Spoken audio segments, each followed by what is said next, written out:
there's a term used in the NDIS review called the navigation supports.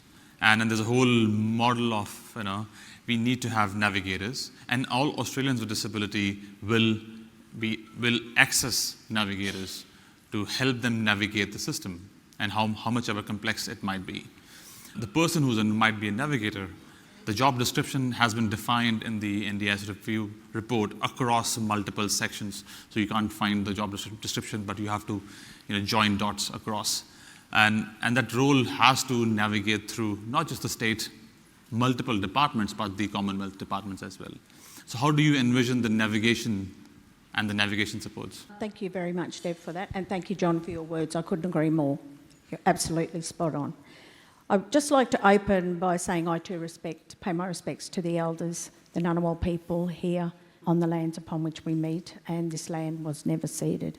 I'd like to open up before I go to that by simply saying we have now been given an opportunity, which I think is really important and should be at the basis of where we come from in our discussions. We can now focus on human rights. We can now focus on fairness, accessibility and inclusion, regardless of disability. We're here to make sure that every citizen has the best life they can have. And people who are really important in that, in moving to your question, Deb, are carers and people with lived experience. What we do know is there's a talk of around 80,000 navigators that are going to be required. That's an extraordinary number of people. But let me say, or ask you the question, it's a bit rhetorical, who are the best people to know how to navigate the system? Carers, family, and people with lived and living experience. They do it every single day. What carers say is their loved one is not the burden. The burden is navigating the system. That's the burden. It is. It's way too complex. So we have an opportunity here to go into this invaluable part of the ecosystem that is often left out, people with lived experience and carers, and say, we need your expertise. This could create employment opportunities for carers and people with lived experience.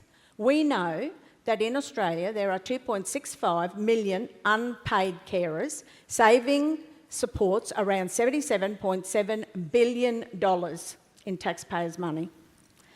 Mostly they are women, and their superannuation has been eroded significantly because of that lack of opportunity to be employed, and I imagine the same thing applies for people with lived and living experience.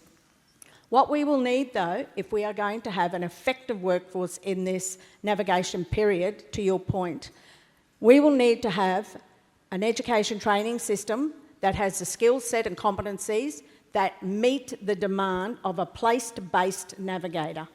People live in community. They do not live in an institution, a hospital or a facility. Unfortunately, for some of our elderly people, they do. However, we will need to have the voice of carers, lived and living experience, at the table at the beginning of every single conversation. Not come and ask us down the track, what do you think of this? That's not good enough anymore. We need to be at the table, regardless of the makeup of the people at the table. We also need to ensure that we have accessibility recognised in the employment place, particularly for carers and people with lived experience. This will also address another significant issue for carers particularly, and people with lived and living experience, in lack of superannuation for retirement. So we need to be addressing these issues, and I think the navigator role has a great opportunity, but in the big ecosystem, you will have to make sure our voice is at the table, not a second tokenistic choice. We are at the table, valued and respected from the very beginning of any words uttered in any planning, implementation strategies. Doesn't matter, we need to be there. Thanks, Deb. Thank you. Thank you, Cathy.